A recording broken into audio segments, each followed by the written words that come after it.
para después empezamos a repasar el concepto de arco reflejo, entendiendo de que era la unidad básica funcional del sistema nervioso central, donde íbamos a tener un sensor, una vía gerente, una sinapsis en el sistema nervioso central, una vía efectora y un órgano efector. Arco reflejo, dijimos que tenía ciertas propiedades, que respondía a un cierto tipo de estímulo, que solía ir acompañada de un efecto local,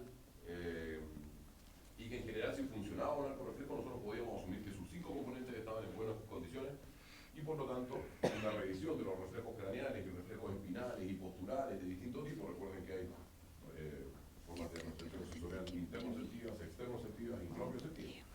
Nos fuimos un poco más en detalle en el estudio de las propioceptivas y empezamos a revisar cómo participaban los cambios de longitud en el músculo, cómo participaba el nivel de tensión que se sintiera en nuestros tendones, como parte de un sistema que íbamos a denominar sistema nervioso somático, en el cual se iniciaban planes de movimiento desde la corteza, pero para después desencadenar lo que es la ejecución motora, íbamos a tener la participación de una mitad del sistema nervioso somático, que era el sistema nervioso somático en su versión extrapiramidal, que era el que justamente procesaba toda esta información propioceptiva proveniente de nuestras articulaciones, proveniente del vestíbulo, la procesaba principalmente a nivel del cerebelo y también la corteza, informándole del plan de movimiento al cerebelo para que éste participara en lo que era la ejecución motora y mantención de la postura estática y dinámica, principalmente bajo la influencia que pueden ejercer sobre las alfa-motoneuronas y también la que ejercen sobre las gamma-motoneuronas, que dijimos que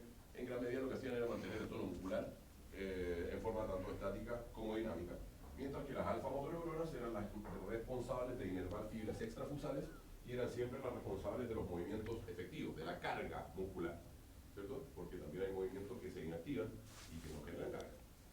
Entonces hasta ahí vimos ya la revolución a nivel del sistema nervioso central y la idea era que hubiéramos terminado de ver esa parte del cuerpo animal como un organismo excitable, capaz de percibir lo que pasa en su entorno, procesarlo y de esa forma funcional, adaptado a esas condiciones.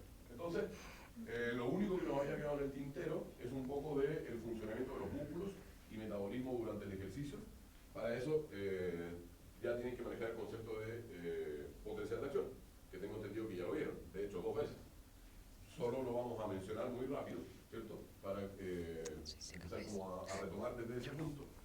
El potencial de acción, ¿cierto? Era lo que explicaba, o sea, el potencial de membrana en reposo era lo que explicaba cómo una membrana podía ser excitable, puesto que tenía una energía en reposo. Para que le cueste imaginarse una energía en reposo, es como un elástico estirado o un resorte comprimido, ¿cierto? Está esa energía ahí reservada. En cualquier momento, si yo hago algo, se va a desencadenar una cantidad de energía que el elástico o el resorte va a ser siempre igual. Siempre va a tener la misma cantidad de fuerza guardadita. Entonces, más o menos se puede equiparar a lo que es el potencial de membrana en reposo y su potencial de acción.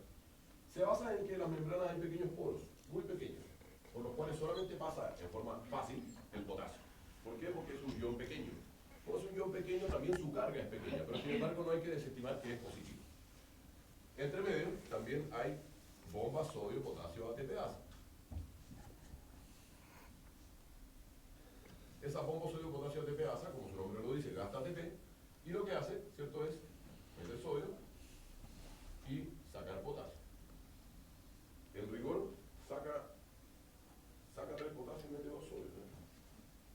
No, perdón, al revés. Lo dije al revés. Perdón. Saca el sodio. Lo siento. Saca el sodio y mete el potasio. Como el sodio es un ion grande, su carga también es grande, empieza a concentrar cargas positivas en el exterior. Entonces me dirán, bueno, pero el potasio también es positivo. Sí, pero su carga es menos estimable y se mueve en general para cualquier lado. Entonces, a las sustancias químicas, en general, las va a mover a través de una membrana semipermeable, como una membrana plasmática, una energía que se llama el gradiente químico, ¿cierto? Las cosas quieren ir de donde hay más concentración a donde hay menos concentración para tender a igualar la concentración. Una cuestión súper química. Entonces, en condiciones normales, el sodio lo están sacando en forma activa y se está acumulando afuera, no puede volver a entrar porque es un ion grande, no pasa por los poros. Por el contrario, el potasio va a responder primero que todo a su gradiente químico. Va a querer haber igual cantidad de potasio dentro que afuera. Pero en la medida que empezamos a sacar cargas positivas, dentro de la célula hay otras cargas negativas que no quedan neutralizadas. Ciertas proteínas con carga aniónica. Anión significa negativo, ¿cierto? Así como hay proteínas plasmáticas que son capaces de favorecer la captación de protones, amortiguar el pH en el plasma. Asimismo, también dentro de la célula también hay proteínas no plasmáticas, proteínas intracelulares. Y al quedar con esas cargas aniónicas negativas, recuerden que las proteínas tienen un extremo amino y un extremo carboxilo, que funciona en las reacciones de óxido. Entonces vamos quedando con una diferencia de potencial eléctrico. De nuevo, como el potasio es el único ion que pasa como Pedro por su casa, él va a querer equiparar las fuerzas químicas, pero en esa que va a estar impulsado por un equilibrio químico, lo va a frenar en algún punto un equilibrio eléctrico, porque igual tiene carga eléctrica. Entonces hasta cierto punto no va a haber tanto potasio afuera, porque a algún grado el potasio se va a ver atraído por estas cargas negativas. Entonces el potasio no va a alcanzar un equilibrio eléctrico y tampoco va a alcanzar un equilibrio químico. No va a haber igual concentración de potasio aquí adentro que afuera, ni va a haber igual carga adentro que afuera, sino que queda ahí en la mitad. Como que la química y la eléctrica hacen un gallito y quedan ahí. Y esa es la fuerza que principalmente explica el potencial de membrana en reposo, el potencial electroquímico del potasio.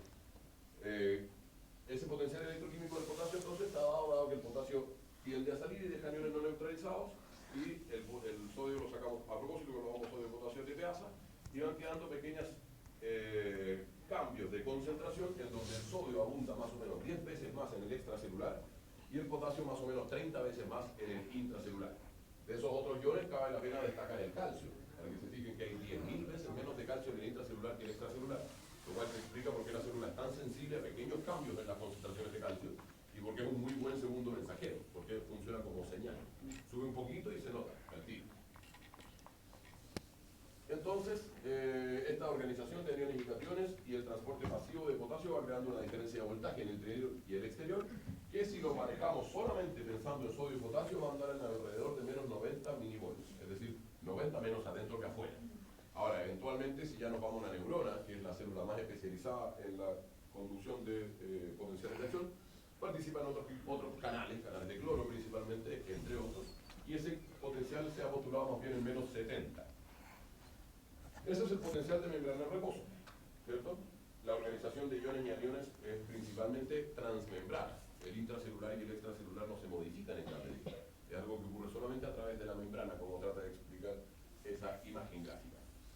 Entonces, tenemos nuestra membrana con un potencial en reposo, ¿cierto? El modelo que es más fácil para ustedes imaginar es el modelo de la neurona. Ustedes ya vieron lo que es sinapsis, ya vieron los potenciales postsinápticos, y esto todo está ocurriendo en el soma.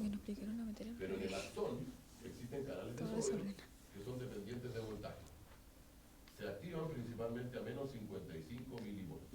Entonces, si el cono axonal, que es el lugar en donde más se concentran estos canales, alcanza el potencial de umbral, el potencial de gatillo, ese menos 55, se va a desencadenar un potencial de acción. Potencial de acción que va a ser siempre idéntico en magnitud y en duración. Depende más bien de la célula que lo esté manifestando. A través de este axón, si estuviéramos frente a una neurona, probablemente sería un potencial eléctrico. Si estuviéramos frente a una célula cardíaca, sería uno con fase 2 en meseta, que es el que probablemente usaron para poder estudiarlo, puesto que como es un poco más pausado, es más fácil entender las distintas partes y entender el papel de algunos canales diferentes a los de sodio y potasio, como por ejemplo los de calcio y magnesio. Entonces, básicamente se van generando distintos tipos de potenciales postsinápticos, ¿cierto? Pueden haber sinapsis axodendríticas, axosomáticas, axonales, y cada una de estas neuronas que están hablando con esta otra le están diciendo algo. Quizás por acá le están tirando potenciales postsinápticos inhibitorios, con dopamina, influjo de cloruro y cargas negativas. Quizás por este otro lado le están tirando positivas, pero muy poquitas. Por este lado quizás están llegando 5 neuronas, entonces se da el concepto de sumación espacial, con grandes cargas por sumación. Y quizás desde acá está llegando una sola, pero está tirando una frecuencia de descarga que también genera sumación de tipo temporal, en un mismo periodo de tiempo. El soma procesa toda esa información, y si el cono axonal alcanza el gatillo, entonces va a haber un potencial de acción. Si el cono axonal no alcanza el potencial de gatillo, no se genera potencial de acción. Y eso va a depender de cómo se procesa la información en el soma y de los potenciales postsinápticos que estén alcanzando a esa neurona en ese momento dado. Entonces aquí en el gráfico estamos viendo distintos tipos de potenciales postsinápticos, algunos que nos llevan del 70 hacia abajo, o sea, potenciales postsinápticos inhibitorios, de distintas magnitudes, algunos otros hacia arriba, potenciales postsinápticos excitatorios, también de distintas magnitudes, de distintas duraciones, porque no son potenciales de acción, esos no responden a todo nada. Y uno solo alcanzó el nivel de disparo y por lo tanto se va a generar un potencial de acción propagado. Cada vez que se desencadena un potencial de acción va a ser siempre igual, dependiendo del tipo de célula, con distintas partes, probablemente ese que se estudiaron, que es el de célula cardíaca. Ese gráfico trata de expresar lo que ocurre en las distintas fases. En la fase 0, o de depolarización rápida, pasamos rápidamente del reposo, o del gatillo, mejor dicho, a el 0, o incluso nos pasamos un poquitito, porque estos son flujos de iones, tienen una cierta inercia, ¿cierto? Esa depolarización rápida, como se ve abajo, lo que se manifiesta es una marcada y brusca permeabilidad para el sodio. O sea, por algún motivo, en un momento dado, se abrieron una gran cantidad de canales de sodio y se permitió que el sodio entrara a la célula. Como la célula tenía un voltaje menor al externo y el sodio es un ion positivo, al entrar en forma brusca, el interior de la célula se hace positivo, ¿cierto? Que es la fase 0, o de depolarización rápida. Las otras tres fases son de repolarización, porque estamos volviendo a estar polarizados. La fase 1, la repolarización inicial, está caracterizada principalmente por que se empiecen recién a abrir los canales de potasio y canales de calcio. Entonces empieza a generar que estos iones, por repelerse, ¿cierto? Estamos hablando de que ahora el interior de la célula está positivo, estos iones empiezan a salir. Por eso está graficado de esa forma. Distintas fibras pueden tener distintas duraciones, puede ser siempre igual, la fase 0 de polarización rápida, la fase 1 de repolarización inicial rápida, la fase 2 en meseta, que es cuando tiende a igualarse la entrada de sodio con la salida de potasio, por lo tanto nos mantenemos con pocos cambios de voltaje. Si se fijan en la fase 2, estamos cercanos al 0 y es bastante plana, casi en meseta. Entonces eso es cuando más o menos la entrada y salida en términos de cargas eléctricas tiende a estar igualado. Se mantienen abiertos algunos canales de cationes, como calcio y magnesio, que son importantes principalmente en el corazón para la contracción muscular. Y la fase 3, que es la fase de repolarización rápida más tardía, normalmente tiene que ver con que el potasio sigue pasando por estos poros, como puede, por todos lados, pero los canales de calcio, perdón, los canales de sodio se empiezan a cerrar y cada vez hay menor permeabilidad al sodio. Si deja de entrar sodio, entonces empezamos nuevamente a polarizarnos. Y ese sodio empiezan a cerrarse porque recuerden que les había dicho que eran canales de sodio dependientes de voltaje y el voltaje ya está cada vez más bajo. Ahora, teóricamente se abren también con una cierta programación de tiempo. Por eso potencial de acción siempre dura lo mismo. Como que se abren y tienen un tiempo para cerrar. Me devolví. Y la fase 4, de hiperpolarización, tiene que ver con que la salida de potasio empieza a ganarle la entrada de sodio. Nuevamente estamos polarizados, pero estamos con los iones al revés, ¿cierto? Ahora tenemos el sodio adentro y el potasio afuera. Entonces, manteniendo esa polaridad, la bomba sodio-potasio ATPasa empieza a generar el recambio de iones sin cambiar la polaridad. En la fase 4 se vuelve a activar esta bomba sodio-potasio, restablece el equilibrio iónico y mantiene la polaridad.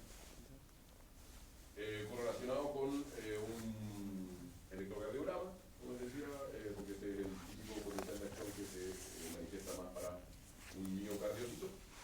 Cabe destacar que durante la fase 0, 1 y 2 estamos dentro de un periodo que se denomina periodo de refractariedad absoluta, puesto que la célula es incapaz de responder estímulos, ya está en pleno ley del todo o nada y no es excitable. En la fase 3 se llama periodo de refractariedad relativa, puesto que estamos bastante cercanos al potencial de gatillo, e incluso a ese nivel un estímulo de tipo subumbral pudiese ser suficiente para alcanzar un nuevo disparo. Entonces, ¿por qué mencionamos el concepto de refractariedad? Porque vamos a hablar principalmente de cómo se transmite un potencial de acción, y para eso tenemos que entender que el potencial de acción siempre va a ir desde la zona de mayor excitabilidad hacia las zonas de menor excitabilidad, ¿cierto? Entonces, la zona que se acaba de despolarizar ya se vuelve refractaria. Pero la zona que está inmediatamente al lado, si me siguen en este dibujo, lo que estaba pasando acá es que entra iones de sodio, ¿cierto? En la medida que entran estos iones de sodio no salieron de cualquier lado, salieron del LED. en gran medida se debía a la diferencia de esos iones. Entonces, si yo tenía menos y más, vamos a graficarlo con algunas cantidades. Entraron esos 2 iones de sodio, por inventar algo, ya voy a tener 2 menos, ¿cierto? Entonces el potencial ya no es tan alto. La diferencia de membrana en las zonas de una membrana plasmática que están inmediatamente adyacentes a una que se acaba de depolarizar, se acercan al gatillo, se vuelven más fácilmente excitables, mientras que las que se acaban de depolarizar están en periodo refractario. Por lo tanto, el potencial de acción va a viajar desde esta zona que ya no es excitable a la de al lado, que es más fácilmente excitable. Y así se va a ir conduciendo el potencial de acción. Miren este gráfico, o sea, esta representación esquemática. A la izquierda hay un psoa con sus dendritas. La barra central representa principalmente a un axón, pero está magnificado y representado con sus cargas eléctricas. Y a la derecha tienen una terminal axonal con botones axonales. Entonces, la parte de más a la izquierda dice el potencial de acción. Aquí provoca la depolarización de un área, ¿cierto? Desde el menos 75 al menos 70. Se alcanzó el umbral y empezó a entrar el sodio porque se abrieron sus canales.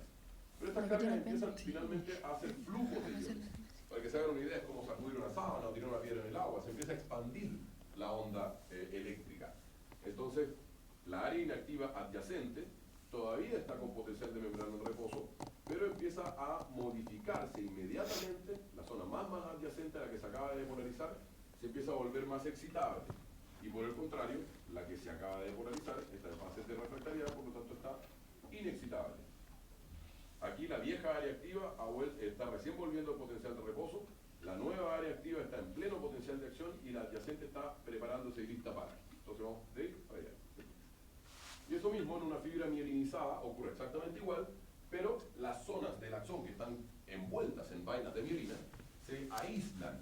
La vaina de mielina no solamente cubre, sino como que apachurra el axón, le tira el citoplasma para los lados. Así. Entonces, es una célula como un rosario, finalmente, y empieza a ocurrir un concepto que se denomina conducción saltatoria, donde el potencial de acción salta entre los nodos de Rambier, haciendo el quite a la mielina, por lo tanto, más rápido. Las fibras tipo A y B son las que son mielinizadas, ¿cierto? Mientras más rápidas, más antes en el calendario, o sea, en el alfabeto. La bomba potasio la que va a alfa, a beta, ¿quién era? ¿cierto? Hay alfa, beta, gamma y delta, No me acuerdo. más las B son mielinizadas. Las C son amielinizadas y se consideran fibras lentas. Estas cosas se supone que ustedes ya las sabían, estábamos recordando simplemente conceptos de potencial de acción, conceptos de sinapsis. Ustedes saben que cuando el potencial de acción alcanza un terminal axonal, nuevamente hay canales dependientes de voltaje, pero esta vez de calcio. El influjo de calcio permite que las vesículas presinápticas se fusionen con la membrana presináptica y su neurotransmisor se libere al espacio sináptico. De esa forma el neurotransmisor puede encontrarse con sus receptores en la membrana postsináptica y formarse el famoso complejo receptor-ligando, que tiene propiedades únicas y distintas a las del receptor y el ligando por separado. Porque en el momento en que se juntaron esas dos proteínas, sufrieron un cambio alostérico. Ahora tienen la capacidad de reaccionar con segundos mensajeros. Por ejemplo, le salió un bracito que activó una proteína G. Por ejemplo, le salió otro bracito que activó una creatinquinasa. Y se empieza a desencadenar una serie de eventos en cadena denominados transducción o mecanismo de transducción de señales. A menos que estuviéramos hablando de una hormona esteroidal que entra al núcleo y hace transcripción. Otras partes de la sinapsis tienen que ver con cómo el neurotransmisor se puede degradar en el espacio sináptico o recapturar para su reciclaje. Esto se supone que ustedes ya lo sabían. Hay distintos tipos de sinapsis, ¿cierto? Lo que mencionábamos recién, para que se hagan una idea general. Las sinapsis pueden ser axoaxonal, axosomáticas, axodendríticas, y por esa vía ir generando potenciales postsinápticos, ya sean excitatorios o inhibitorios, en distintos puntos. Va a ser mucho más importante una célula que se junta con otras y que pueda generar sumación espacial, o una que por su frecuencia de descarga lo haga por sumación temporal, o alguna que esté más cerca del cono axonal, o directamente en el axón. Por ejemplo, la sinapsis axoaxonal que está representada arriba es un modelo clásico de inhibición presináptica.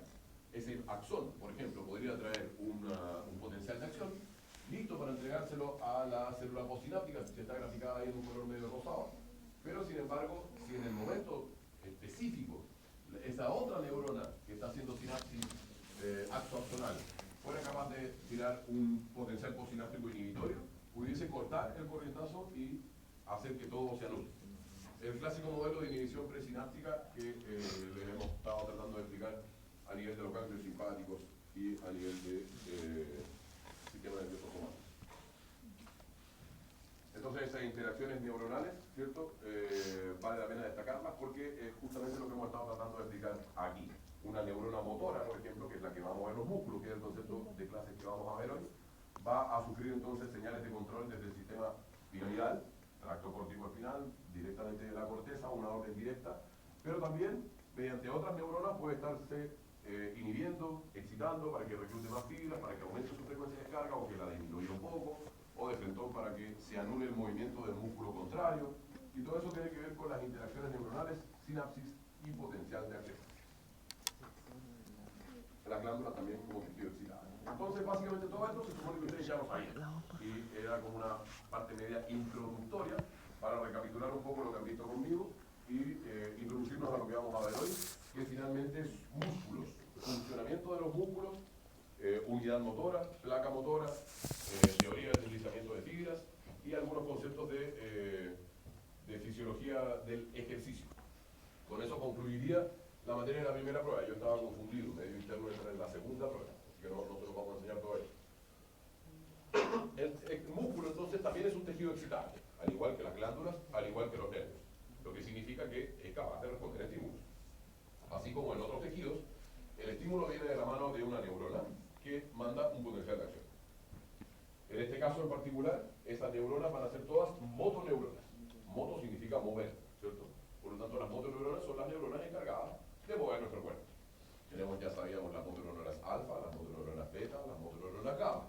En este caso en particular vamos a estar hablando de músculos voluntarios y nos vamos a estar concentrando en lo que son las motoneuronas alfa. Ya vimos lo que era regulación de los movimientos, los distintos tipos de neuronas y cuáles eran importantes en cada caso. Pero aquí, a grosso modo, vamos a estar hablando de las unidades motoras. Una unidad motora es la unidad básica funcional del sistema musculoesquelético y está compuesto principalmente de una fibra nerviosa y las fibras musculares que ésta inerva. Entonces, desde el sistema nervioso somático, nosotros sabemos que venía una motoneurona superior. Esa motoneurona superior va a hacer sinapsis con una motoneurona alfa, así que hablamos del sistema nervioso somático en su versión piramidal. Y esta motoneurona alfa, entonces, con todas las fibras musculares que inerve, vamos a estar hablando de la unidad motora. Ahí está, ese ejemplo. ¿Cierto? Una neurona con varias fibras musculares. No confundir unidad motora con placa motora, que es solamente la unión neuromuscular. La placa motora vendría siendo, para que se hagan una idea, no es lo mismo, pero vendría siendo algo así como la sinapsis. O sea, la comunicación directamente entre un motor axonal, una terminal axonal, y una miofibrina, una célula muscular con una célula nerviosa. Pero eso es ahí, un close-up muy en detalle. La unidad funcional tiene que ver con una neurona y todas las fibras que esa neurona inerva. Recuerden que una fibra nerviosa puede tener varios nervios. Ya estamos hablando, por ejemplo, de una motoneurona alta haciendo sinapsis con el nervio isquiático. El nervio isquiático va, por ejemplo, entre otras cosas, al cuádriceps, ¿cierto? O sea, tiene varias ramas. Pero entonces, el cuádriceps no lo voy a querer usar siempre completo, no siempre a su potencia máxima. Ocasionalmente voy a querer solamente hacer un movimiento más fino y voy a reclutar entonces de esa unidad motora solo algunas fibras. Mientras que para otros movimientos más gruesos voy a tener que reclutar probablemente todas mis fibras. Entonces ese es el concepto de reclutamiento de fibras. Cuando hablamos de músculo, de cuántas partes del músculo voy a contraer. Y eso depende de cuántas fibras o cuántas unidades motoras yo reclute. Y eso depende de mi motoneurona alta. Mientras que placa motora es la unión neuromuscular, donde participan también células de la glía. Entonces, ¿cómo es el concepto de excitabilidad muscular? Cada vez que un potencial de acción llega al final de una motoneurona, va entonces a generarse, ese potencial de acción llega al motor axonal, igual que en una sinapsis, va a haber un influjo de calcio, lo que va a hacer que las vesículas presinápticas, que en este caso no se llaman vesículas presinápticas, porque son las sinapsis, llevan gránulos de Courbet. contienen acetilcolina. En la medida que el potencial de acción llegue entonces a esa terminal axonal en la placa motora, se va a liberar esta acetilcolina. Y esta acetilcolina, al liberarse, va a encontrar en la placa motora, se va a encontrar con receptores nicotínicos. Recuerden que a diferencia de los receptores muscarínicos, los receptores nicotínicos eran receptores ionotrópicos, lo que significa que en la interacción del complejo receptor-ligando había un canal de sodio, directamente. No había un mecanismo de transducción de señales de por medio. Ese era el canal, o sea, son los receptores metabotrópicos, que generan cambios metabólicos, como por ejemplo el muscarínico. En el caso del receptor nicotínico, un receptor ionotrópico, se une la acetilcolina a su receptor nicotínico y se abre un canal de sodio. Igual que en un potencial de acción, la apertura de estos canales de sodio va a generar la depolarización de la placa motora. En este caso se llama potencial de placa. ¿Por qué no se llama potencial de acción? Porque no es sinapsis. Y no son siempre iguales, no son siempre idénticos, no duran siempre lo mismo. Va a depender de la frecuencia de descarga de la neurona motora. Si la neurona motora aumenta su frecuencia de descarga, se va a liberar más acetilcolina, se van a formar más complejos receptor ligando, acetilcolina con el receptor nicotínico, y se van a abrir más canales de sodio. Y por lo tanto en la placa se va a alcanzar un mayor voltaje. También, dependiendo de cuánto dure esa frecuencia de descarga, puede ser más duradero un potencial de placa.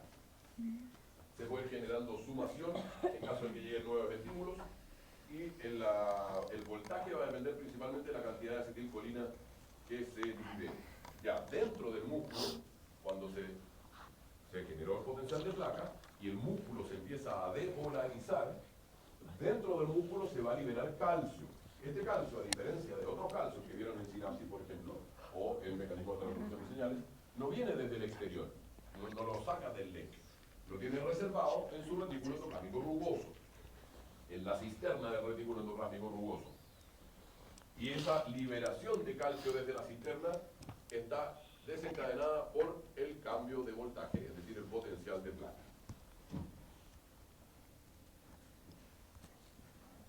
Cuando se libera entonces ese calcio, va a haber una serie de eventos que se denominan la teoría del deslizamiento de los filamentos, que es la que vamos a ver un poco más en detalle, y está basada en la organización ultraestructural de una miofibrilla.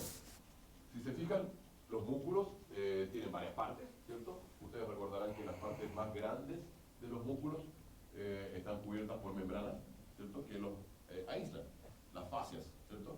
Después cuando uno va a los pedacitos de los músculos, por ejemplo, no sé, un cuádriceps tiene 4 partes, ¿cierto? Un tríceps también tiene 4 partes y también están aisladas unas de las otras, por lo que se llama el perinicio. Y después, adentro del músculo, cada una de las fibras musculares también están aisladas entre sí, por lo que se llama el endomisio. Y eso es importante porque yo quiero reclutar las fibras por separado. No quiero que cuando yo le mande un correntazo a una se propague por todo el músculo sin control. Yo necesito tener la capacidad regular de decidir, por decirlo de alguna forma, cuáles y cuántas fibras o miofibrillas yo quiero reclutar para un movimiento dado. Acá si ustedes se fijan, estas fibras musculares cuando estamos haciendo el primer close-up, esos puntitos que están ahí, esos son núcleos. Esta fibra muscular es una célula, solo una. Eso es una célula muscular. Y dentro de esa célula muscular existe lo que se llaman las miofibrillas. Aquí el núcleo es más bien periférico. Y entre medio de estas fibras musculares hay tubos, hay túbulos T, que son canales por los cuales puede viajar más fácilmente el potencial de placa. Entonces, cuando se depolariza el músculo, se depolarizan sus fibras, aquellas que yo quiero depolarizar, la unidad motora que yo quise reclutar, tiene una cierta cantidad de placas motoras sobre ese músculo dado. Y yo voy a reclutar solo esas, no todas.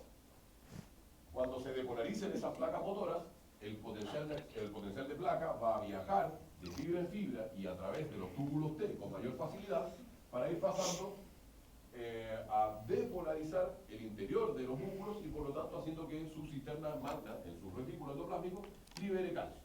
¿Vale? Y ahí después nos vamos al dibujo acá. Solo un sarcómero ultraestructuralmente tiene esa representación esquemática, con una disposición de filamentos, de proteínas, que hay de dos tipos, filamentos finos y filamentos gruesos. Los filamentos gruesos, o de miosina, están compuestos de dímeros con forma de globo o de loli. De hecho, los gringos le dicen los lollipop heads. Son una cosa así. Entrecruzados, de a dos, entrecruzados, y muchos de esos dímeros en cadenitas. Esos son los filamentos gruesos o de miosina. Mientras que hay otras cadenas, que son los filamentos finos, que están dispuestos medios en espiral, que son los filamentos finos o de actina. Creo yo, si es que le resulta, para que sea más fácil, la única gracia de la actina es tener un sitio activo. Actina, activo. Un sitio activo para la unión de la miosina. Mientras que la miosina, con su prefijo mio, que significa músculo, a mí me es más fácil recordarla porque es la que hace la fuerza. ¿Cierto? Es la que finalmente va a flexionar ¿cómo se llama? Sus puentes y sus cabezas para poder generar el real deslizamiento de los músculos. Ahora, esto no es tan fácil. Los músculos no pueden simplemente ser dos proteínas que se junten así tan fácilmente. El sitio activo en la actina para la miosina está cubierto por una proteína que se llama tropomiosina, en la que le tapa a la miosina, ¿cierto? En la actina hay sitios activos. ¿Para quién? Para la miosina, que es la que hace la fuerza finalmente muscular. Pero no pueden llegar e interactuar porque el lugar donde se quiere pegar la miosina está tapado por la tropomiosina. Por si fuera poco, en la tropomiosina hay una segunda molécula, una segunda proteína que se llama troponina. Y esa troponina tiene un sitio activo para la unión del calcio. ¿Vale? Entonces, solo en la medida que haya calcio disponible en el líquido intracelular, la troponina va a ligar calcio. Si la troponina liga calcio, va a sufrir un cambio alostérico y se va a empaquetar contra la tropomiosina. Va a ser una cosa...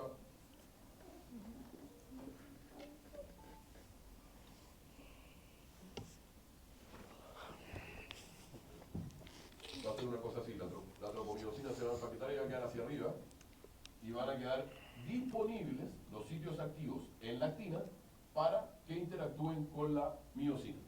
O sea, va a permitirse la teoría del deslizamiento de los filamentos solamente cuando haya calcio disponible en el intracelular, que como ya dijimos, va a ocurrir cuando ocurra un potencial de placa, porque la depolarización de las fibras musculares, de fibra en fibra y a través de los túbulos T, va a hacer que en la cisterna magna, o sea, en la cisterna del retículo endoplasmático rugoso, perdón, se libere calcio y haya calcio disponible en el intracelular. Ahí hay un dibujo un poquitito más claro que el mío. Arriba, los monómeros de actina dispuestos en cadenas con sus sitios activos para la miosina, aquí está, obstruidos por la tropomiosina, y la tropomiosina a su vez asociada aún a la troponina que no ha ligado calcio. Pero si lo aumenta el calcio intracelular, permite que el calcio se una a la troponina sufre un cambio alostérico, se empaqueta contra la tropomiosina y deja expuesto los sitios de unión de la miosina, o sea, los sitios en la actina para la miosina, los deja disponibles para que interactúen los filamentos, entonces ahora sí, sin nadie que los tape, los filamentos de actina y de miosina. A continuación de eso, entonces, ya viene el deslizamiento propio de los filamentos. Para eso se necesita dos ATP. El primero se une a la cabeza de de miosina,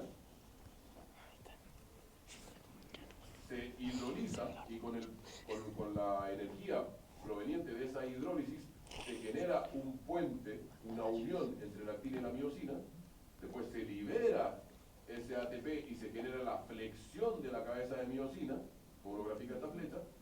Y por último necesita ligar nuevamente ATP para poder despegarse la actina de la miosina. Principalmente 4 pasos. El primero es solamente la unión de un ATP a la cabeza de la miosina. El segundo paso, hay una ATPasa en la cabeza esa del lollipop y genera la hidrólisis del ATP, el ADP más PI, lo que le genera un cambio alostérico y le da alta afinidad a esa unión. O sea, el paso 3 se forma la unión y se gasta, se libera ese ATP en flexionar la cabeza de miosina, que también constituye un cambio alostérico. Cada vez que una proteína cambia de forma, hay un cambio alostérico.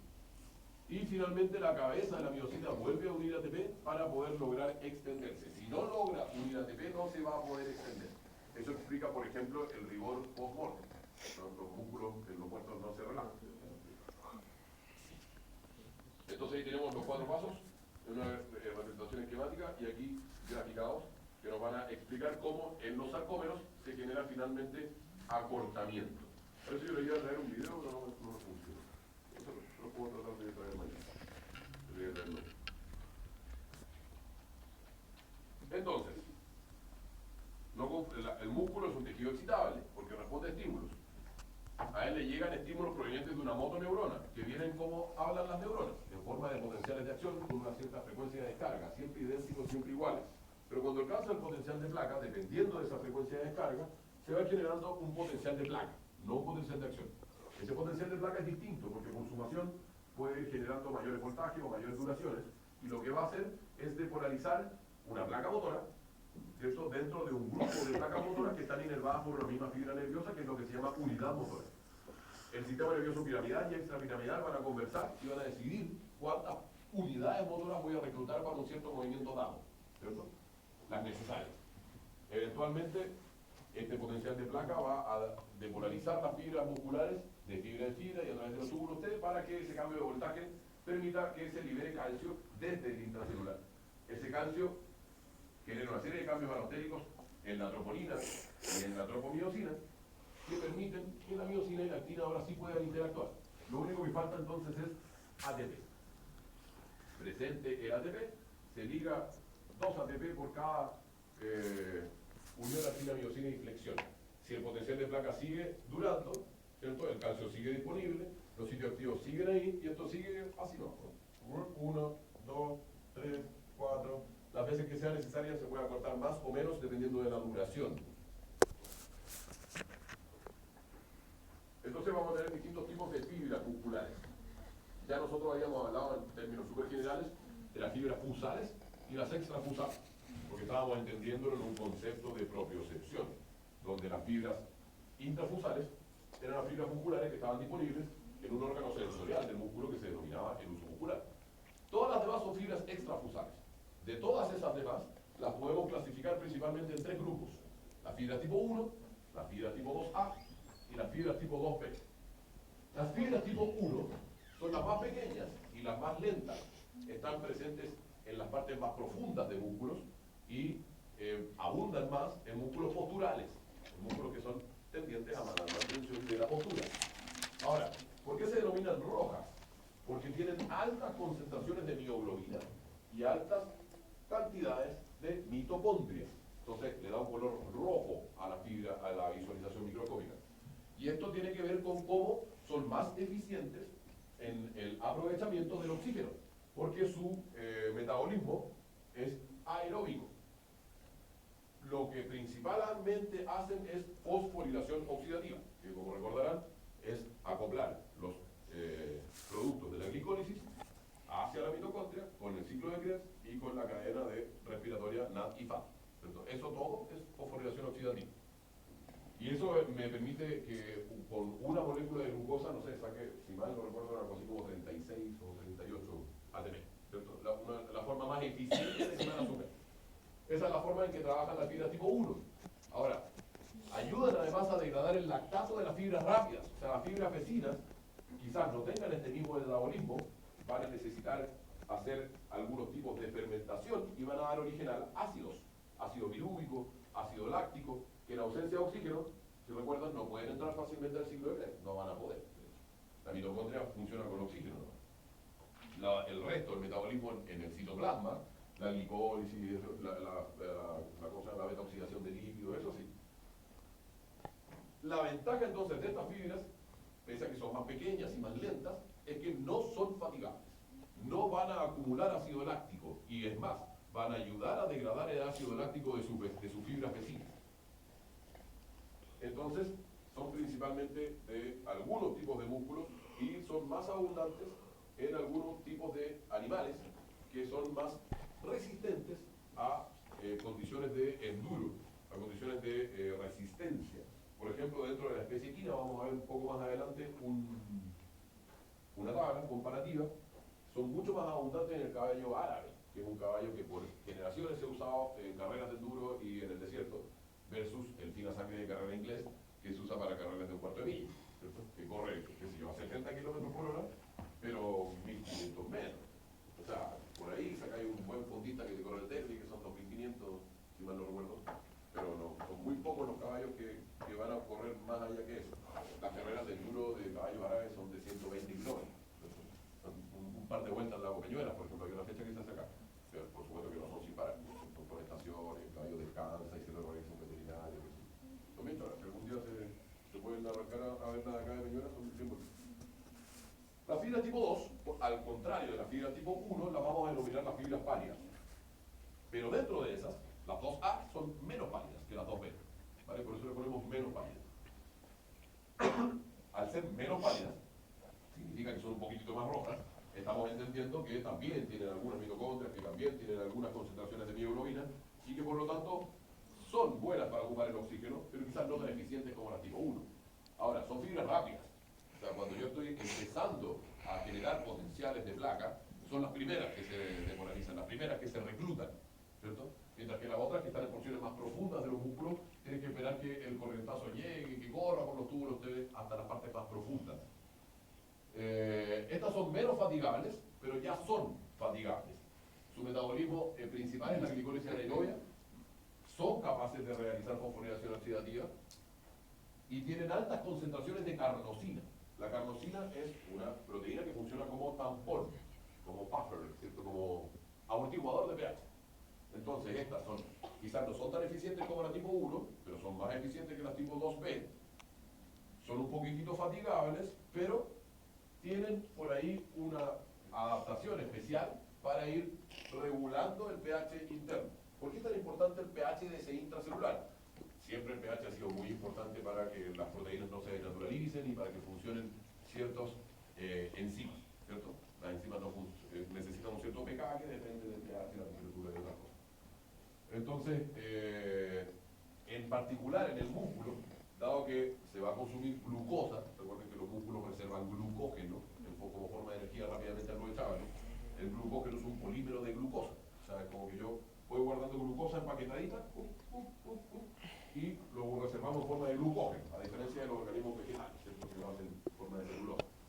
Pero son polímeros de glucosa, es glucosa guardada pegada entre sí. Entonces, yo ayudado por algún tipo de hormona durante el ejercicio, como por ejemplo el glucagón, voy a ir degradando el glucógeno a glucosa y después mi célula va a aprovechar esa glucosa. Primero que todo por la glicólisis. Y una de las primeras enzimas que participa en la glucólisis, no puedo recordar si es la primera o la segunda, es la fosfofructoquinasa. Y esa fosfofructoquinasa se inactiva a pH 6.5. Entonces necesitamos alejarnos de ese pH 6.5 o se bloquea desde la glicólisis. Yo no puedo meter azúcar al ciclo de Krebs, ¿cierto? Necesito tener piruvato. Y para eso necesito primero el ciclo de Krebs. La cosa primero se cocina en el citoplasma y después se mete a la mitocondria. Las fibras tipo 2B son las más paliduchas de todas, las más fatigables. Generan principalmente glucólisis o glicólisis anaerobia, que es prácticamente lo mismo. Como les recordaba, entonces, estas lamentablemente no tienen grandes concentraciones de carnosina, no son capaces de degradar el ácido láctico, no son capaces de realizar fosforilación oxidativa, por lo tanto su metabolismo es muy poco eficiente. En la glicólisis, si mal no recuerdo, te daba, qué sé yo, son como 2 o 4 ATP, y te daba como resultado, además del CO2 y el agua, ácido pirúrico. Que si no era capaz de acoplarse una glicoenzima a entrar al ciclo de Krebs, iba a ir a fermentación pirúrica y iba a dar como resultado ácido láctico. Ahí sacaba, qué sé yo, 2 ATP más, pero iba acumulando ácido. La tipo 1 son principalmente heredables. O sea, da lo mismo cuando ustedes entrenen, qué tan sano coman, no van a sacar más fibra tipo 1. Uno nace con una cierta concentración de fibra tipo 1 por genética. Por ahí siempre sacamos a colación el ejemplo del caballo árabe como un animal que tiene mayor concentración con selección entre medio natural y artificial por sus aptitudes para resistir condiciones de enduro. Las fibras tipo 2A son abundantes en velocistas, caballos fina sangre carrón inglés, el guepardo. Dijimos que eran rápidas, que eran fuertes, que eran grandes, pero también requieren un alto umbral de excitación. O sea, necesitan corrientazos, voltajes de potencial de placa más fuertes. Y las fibras tipo 2B, su principal dato es que no son capaces de degradar casi nada más que glucosa y no lo hacen mediante fosforilación oxidativa. Por lo tanto, son mucho más tendientes que las tipo 2A y las tipo 1 a la fatiga. Bueno, entre medio estábamos hablando de que estas fibras musculares, ¿cierto?, están insertas dentro de lo que estábamos viendo de la regulación del movimiento, la motoneurona, la unidad motora, la placa motora, deslizamiento de filamentos, y ahora vamos a ver un poco del metabolismo. Como decíamos, lo primero que hace un músculo entonces es formar...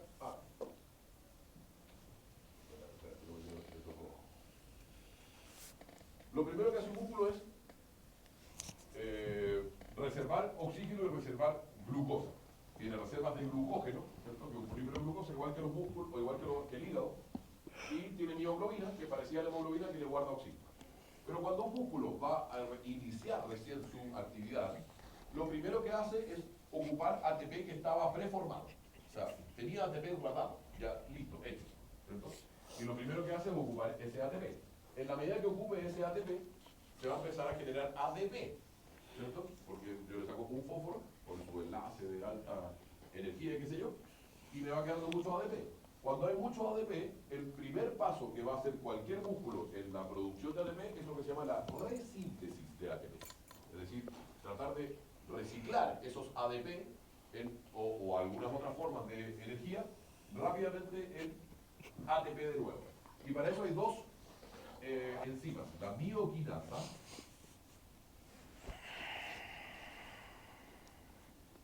que básicamente toma dos ADP,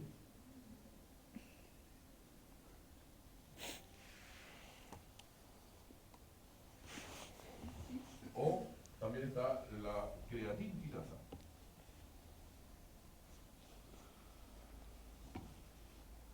Las quinasas son todas las que tienen que ver con el tema del fósforo. La creatinquinasa lo que hace es tomar el fosfato de creatina, que es una forma de energía también de reserva,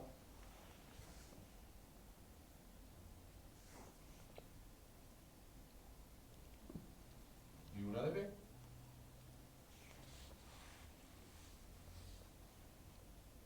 y da origen a un ATP,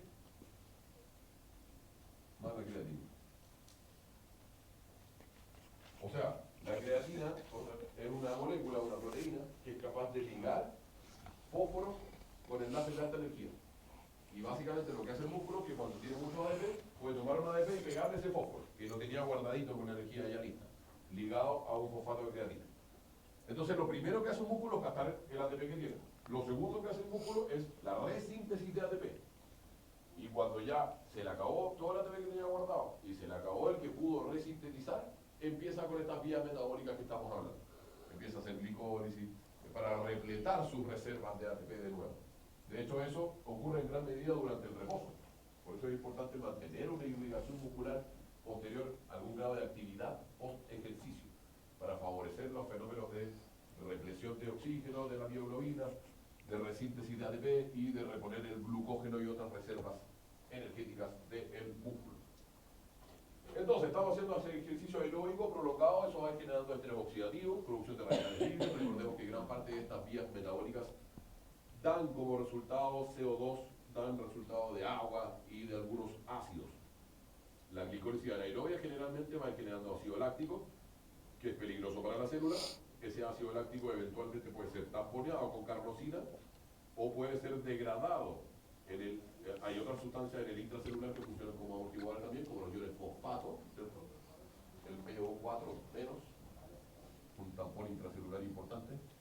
Hay proteínas plasmáticas, como estábamos hablando recién cuando hablamos de potencial de acción, que tienen carga iónica y que son capaces de captar ácidos. Recuerden que los ácidos finalmente se asocian con hidrógeno,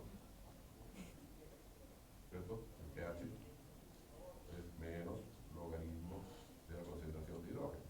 O sea, si sube el hidrógeno, baja el pH.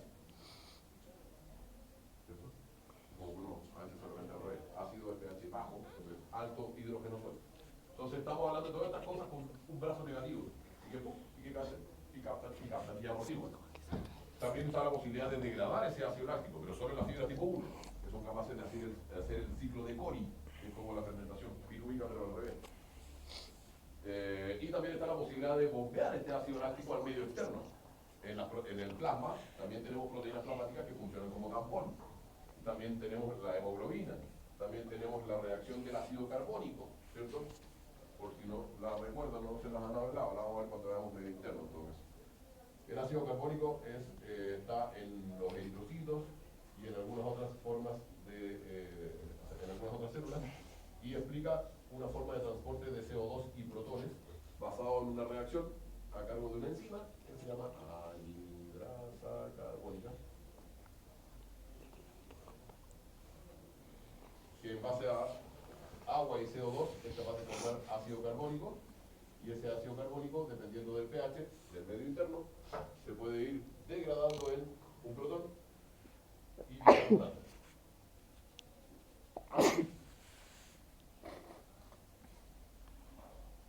Es una forma, una enzima que es capaz de transportar entonces protones y CO2 dependiendo del pH del medio interno.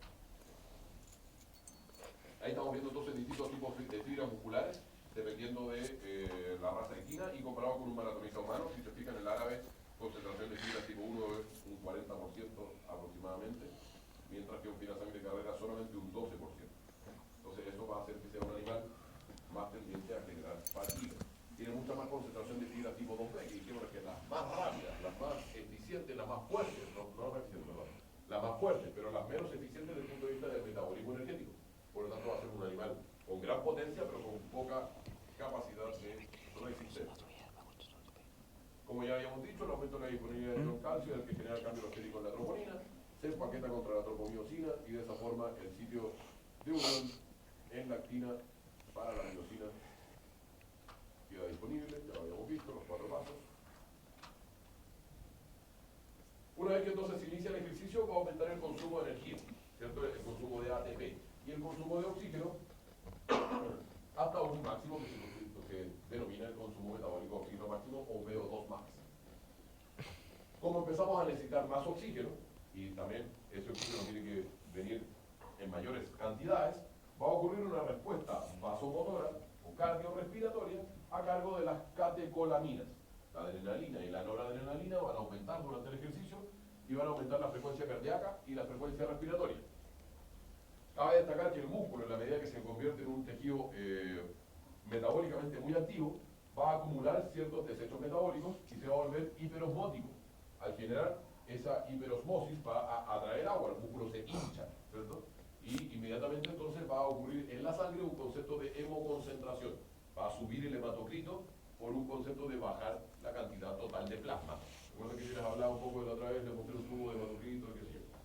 Si yo le quito mucha agua a la sangre se va a volver más viscosa. Y eso el cuerpo lo detecta y genera la liberación de hormona antidiurética y aldosterona. La hormona antidiurética lo que va a hacer es tratar de inhibir las pérdidas de líquido a través del riñón, y a la vez es una droga que es vasomotora. De hecho, el nombre antiguo de la hormona antidiurética o ADH es la arginina vasopresina, porque también es un vasoconstrictor. No es tan potente, pero su principal efecto es la antidiuresis, es decir, el riñón inhibir las pérdidas excesivas de agua. Y la aldosterona es una hormona esteroidal, proviene de la glándula suprarrenal, y también funciona como un diurético y sirve para ahorrar excesos de, o sea, ahorrar potasio, evitar las pérdidas excesivas de potasio a través de los riñones. Estas catecolaminas también, como señal, van a generar que se libere potasio. El potasio se reserva principalmente en los músculos y en el hepatocito y en los eritrocitos. Y las catecolaminas van a ayudar a que este potasio se libere. ¿Por qué es importante el potasio? En este caso en particular no estamos principalmente pensando en los fenómenos eléctricos que llevan al potencial de acción o potencial de placa, sino que el potasio es importante en el metabolismo de la glucosa. La glucosa, para entrar a la célula, lo hace a través de un receptor que es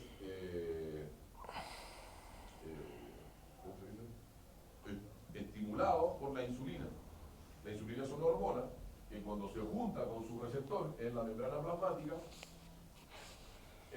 su receptor tiene varias subunidades y varios correceptores. Esto parece lo que han visto un poco en inmuno.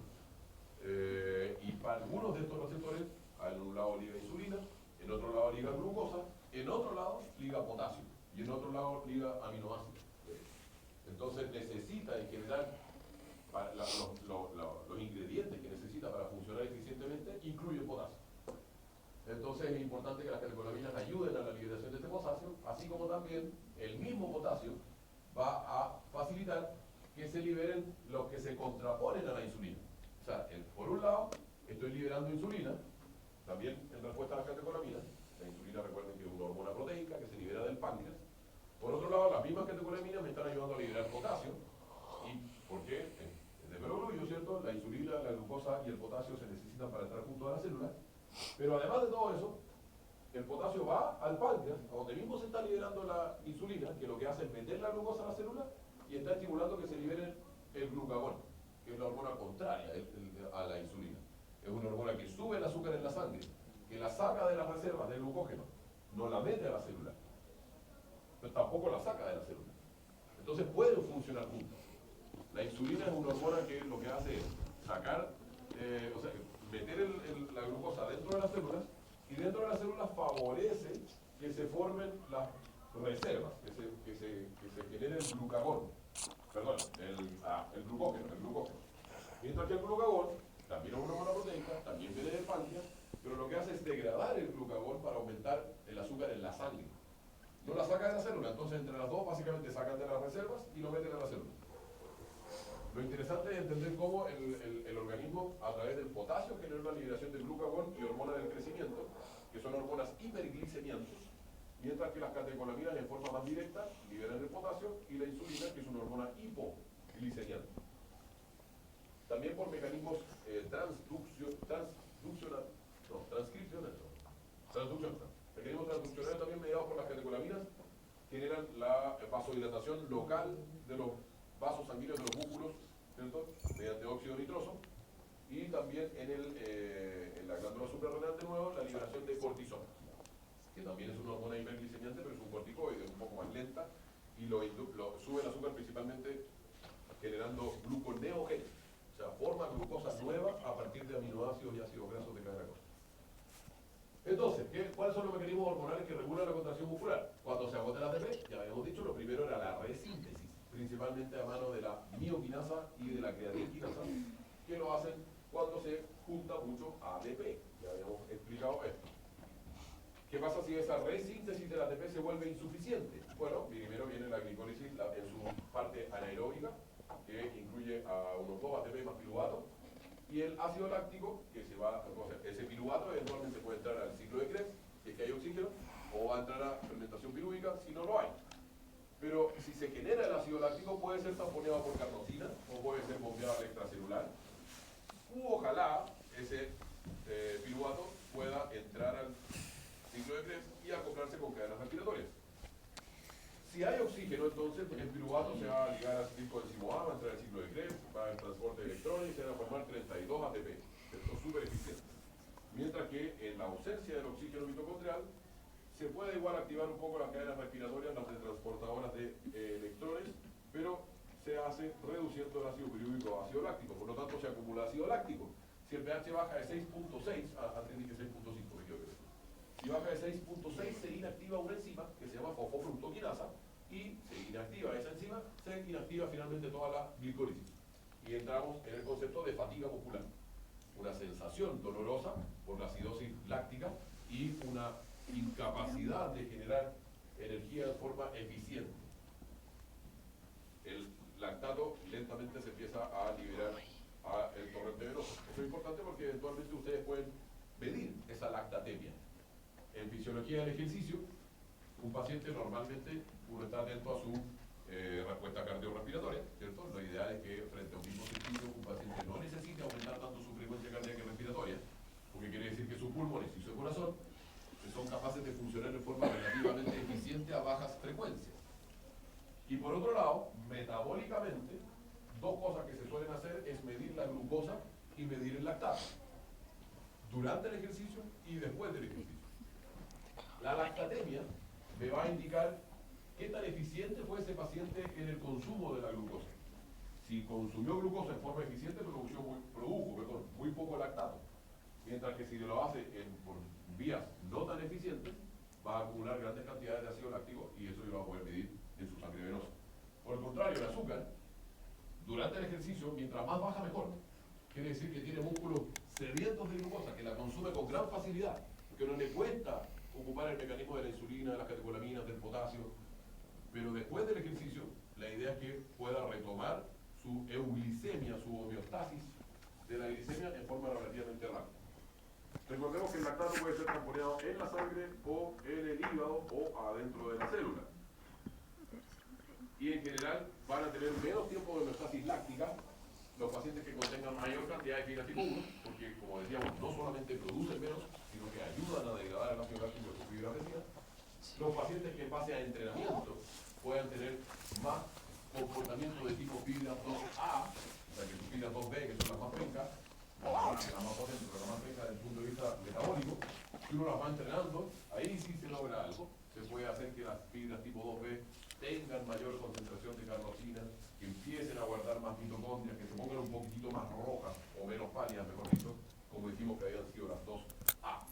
También el tiempo de homeostasis láctica se disminuye si se mantiene actividad posterior al ejercicio, porque se mantiene vasodilatado la irrigación sanguínea a los músculos y por lo tanto se drenan esos desechos metabólicos, se procesan más rápido. Y también si es que la carga del ejercicio no fue máxima, ¿cierto? Que no se alcance, ojalá, el nivel de fatiga muscular. Como decíamos, el lactato representa la magnitud de la glicólisis empleada y la saturación, o sea, la eficiencia de los mecanismos de transporte, si es que estos fueron saturados o no.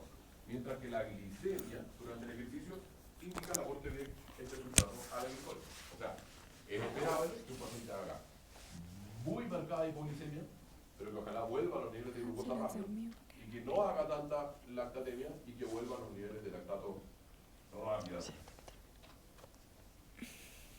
Luego del ejercicio, tienen que empezar a subir la glucosa nuevamente.